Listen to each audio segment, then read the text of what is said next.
Hi guys, Narbs here. Welcome to my channel. Today I'll be doing a lore video on the Feywild. I'll be doing these types of videos periodically from now on, as some of you may sometimes watch my videos and think, what the hell is this guy talking about? So these videos will be on general lore, and I'll mainly be focusing on lore that I think might be relevant to Baldur's Gate 3 in the future, but it won't have a huge Baldur's Gate focus. Okay, let's go.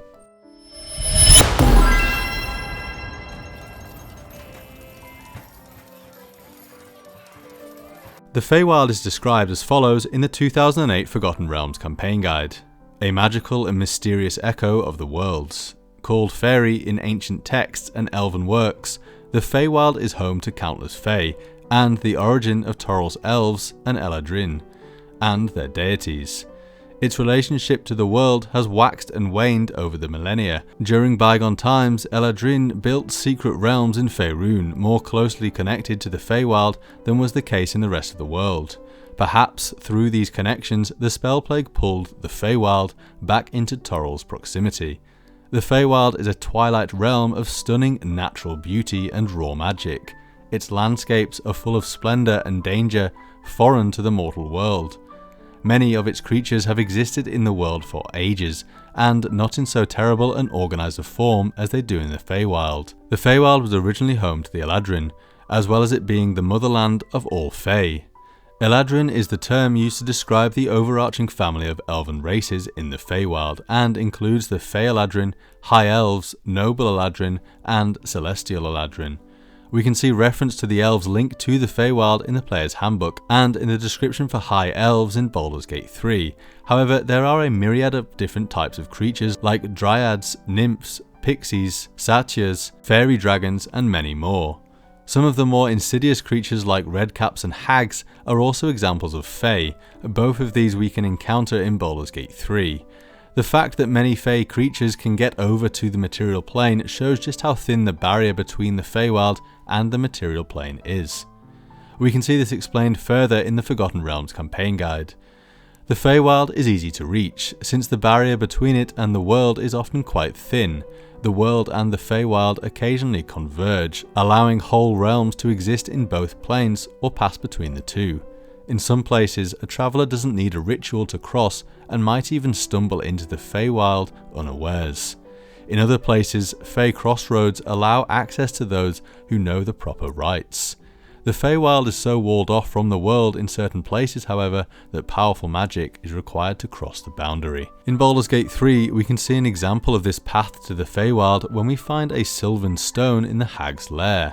Found where the Feywild touches the material plane, these crystals are warm to the touch, as if they've been basking in the Feywild's ever-setting sun. So, where did the Feywild come from? Well, after the formation of the world, the primordials, who are different to gods but still extremely powerful, casted out aspects of the world at its formation that were deemed too light and too dark. These pieces were hurled away and the gods joined in the act of creation. These pieces eventually became the Feywild and the Shadowfell, both of them echoes of the world that they were ripped from. The Feywild an echo of all that is light, and the Shadowfell an echo of everything that is dark. So how does someone travel to the Feywild? It is possible that whilst wandering around certain areas in Toril, like I said before, you could accidentally stumble into it. These are known as Fey crossroads, and they are scattered throughout Toril. For example, a crossroad could resemble an arch, marked by a pair of rune-scribed standing stones far enough apart to form a door. Many of these portals are just open, but a great many require something called the Walk Crossroads ritual to activate. After the spellplague, which was a cataclysmic magical event in the realms, many of these portals began to malfunction. The spellplague did actually cause the entirety of Evermeet, an island kingdom inhabited almost entirely by elves, to shift into the Feywild from Toril. According to the Forgotten Realms campaign guide, only an echo of Evermeet remains on Toril, as an isle with the same shape and diameter lying off the coast of the unfamiliar continent of returned Abir. In Mordenkainen's Tome of Foes, we can see that Evermeet now lies somewhere in the space between the Feywild, Arvandor, and the material plane. The Feywild is vast as Toril itself, as it is a bright reflection of it. Where one might find a volcano on Toril, you could find a mountain in the Feywild with a huge luminous crystal at the peak. For example, the Sildur in the Feywild is a huge forest inhabited by star elves. This part of the Feywild mirrors the Yearwood on Toril, but just to demonstrate how unstable the Feywild can be, we can see that prior to the spellplague, the star elves actually turned Sildur into a separate demiplane, and it was created to escape humans that were entering the Feywild. However, the spellplague then caused Sildur to re-enter the Feywild. During the Second Sundering, which was another huge event after the spellplague, it actually reset a lot of the chaos of the previous cataclysmic event. Sildur once again became a separate plane close to the Feywild. We can see this in the Sword Coast Adventurer's Guide. Sildur is described as follows in the Forgotten Realms campaign guide. Under a twilight sky filled with stars, elegant glass citadels rise above Sildur's wondrous silver trees. Eladrin, elves and their kin have settled here sparsely. Despite recent influxes of population, the holds of Sildur are usually far apart. Its leaders meet only rarely, and its untamed areas teem with fey creatures. This leads me on to my next point. Although the Eladrin and elves live in somewhat harmony with many of the fey creatures of the Feywild, they are in fact separate. The Fey have their own political sphere, and according to the 5th edition Dungeon Master's Guide, there are 2 queens of the Fey. 2 queens hold court in the Feywild, and most Fey owe allegiance to one or the other. Queen Titania and her summer court lead the Seelie Fey, and the Queen of Air and Darkness, ruler of the Gloaming Court, leads the unseelie Fey. Seelie and unseelie do not directly correlate with good and evil, though many mortals make that equation. Many seelie Fey are good, and many unseelie are evil, but their opposition to each other stems from their queen's jealous rivalry, not abstract moral concerns. Ugly denizens to the Feywild, such as Fomorians and hags, are almost never members of either court, and Fey of independent spirit reject the courts entirely. The courts have warred at times, but they also compete in more or less friendly contests, and even ally with one another in small and secret ways. First, let's take a look at the Seelie Court. I'll be using TSR's Monster Mythology from 1992 for this, as it seems to hold a wealth of detailed information. The Seelie Court is the home of the Sylvan deities, and it continuously moves between the outer planes of Arvandor, Gladsheim, and the Beastlands. Obviously, Queen Titania is at the head of the court with 5 other deities making up the rest of her inner circle. Oberon, her consort, Verenestra, the flamboyant and vain dryad goddess, Dam, the mischievous god of satyrs and cord, Squelake, the trickster god of leprechauns, and Eichthegern, lord of unicorns. All of these deities tend to be quite chaotic, but usually lean towards good if you were to classify their alignment. Queen Titania also strives to have good relations with the Seldarine, the pantheon of elven gods. It is also said that they try to have strong relationships with the gods of gnomes and of wild places. Overall, it seems like the purpose of Queen Titania and her court is to maintain the integrity of what is known as the Sylvan realms. Sylvan is also a language spoken by the Fey, but it has a deeper meaning. It actually incorporates all of the woodlands in the Feywild that the Fey share with elves, druids, and any other peaceful creatures. There is also a deep Sylvan realm where only the Fey know how to travel to. Other creatures here are rare visitors, but those that do find their way in often lose their sense of time. The Fey do not even speak to the peaceful elves of this place, and they are kept alive through Queen Titania. It could be said that Queen Titania is somewhat holding together the beautiful parts of the Feywild through her own existence. Of course, there is an opposite to this beauty, and the Seelie Court has many enemies, one of which is Segilun, goddess of hags and someone that was truly feared and hated by the Fey. However, the main visible enemy of the Seelie Court is the unseelie Court. According to an article written in 2002 by Gwendolyn Kestrel and Faith Prisef over at Wizards of the Coast, the unseelie Court welcomes anyone and everything with even a drop of ancestral Fey blood. Fey can and do breed with anything, creating odd, mixed creatures. Most species consider the offspring grotesque monsters.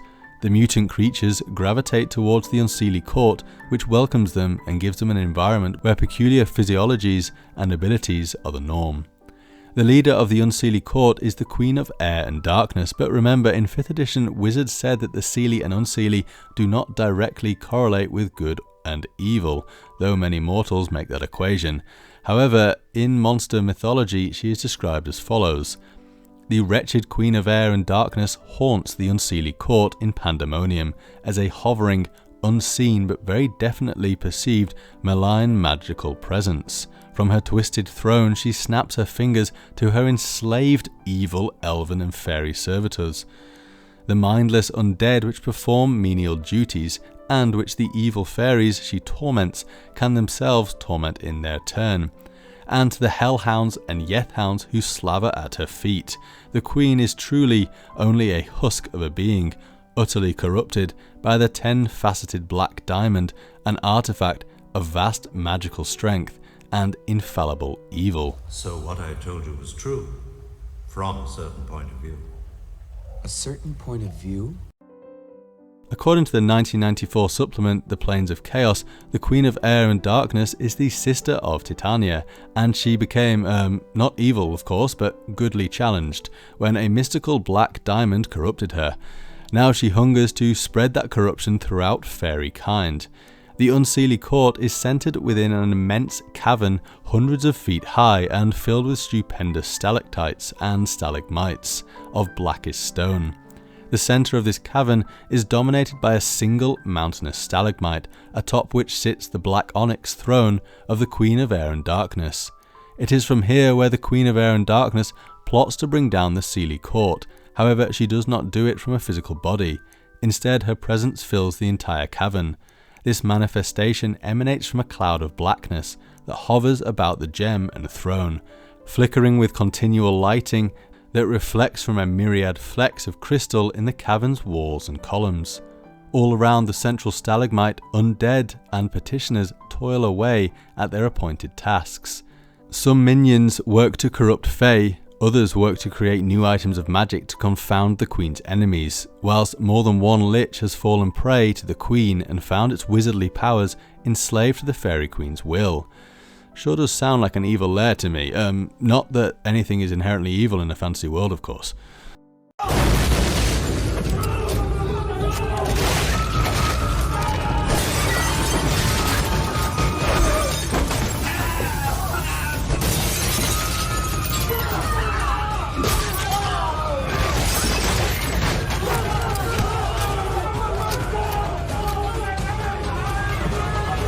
I'd like to talk about one last aspect of the Feywild called the Feydark, which is the echo of Toril's Underdark, and like the surface in the Feywild was more epic and majestic than its Toril counterpart, so was the Feydark. In the Underdark 2003, it is described in the following way. Primal life essence flows through and infuses the Feydark, engendering a breathtaking profundity of wild growth. Succulent vegetation that has no need for light cascades through serpentine tunnels. Colossal vaults reverberate with the chirping of frogs, the buzzing of insects, and the soft-footed patter of countless subterranean vermin. Plant life is omnipresent in the Feydark. Tangles of roots dangle like webbing from the soil-laced ceilings of its caverns and tunnels. Shrubs cling to cavern roofs, giving them the appearance of subterranean forests. Certainly a lot more beautiful than the Underdark in Toril. The most powerful creatures in the Feydark are called the Fomorians, and according to Mordenkainen's Tome of Foes, they were once the most handsome of giants before they turned hideous, and they used to live in the Feywild alongside the elves. However, the Fomorians eventually ended up lusting for more power, and their love for the elves turned into malice, and they used magic as a slave. The elves, united with other Fey, rose up against the Fomorians and drove them underground. Unfortunately for the once handsome giants, their inner foulness had taken hold and cursed them to look like hideous monsters. They then retreated into the Feydark. The Feydark also hosted numerous gnomes and drow, and the latter usually spied on the Eladrin, signalling an almost identical relationship that the drow have with the elves on the prime material plane. Basically, the Feywild is ultimately an echo of the prime material plane, but it is not a perfect echo. There are significant differences. I suppose the best way to describe it is if we use the prime material plane as some middle neutral ground, and the Feywild and the Shadowfell are both extreme versions of it, echoing off in totally different directions. The Feywild is beautiful, bright, and undeniably a dangerous and mysterious place that shouldn't be ventured to by the faint of heart. Okay, thanks for watching guys. If you enjoyed this video, then do please give me a like and subscribe. I've got a couple of Baldur's Gate 3 videos in the pipeline that show some links to some 5th edition adventures, as well as more general lore videos. See you next time, bye!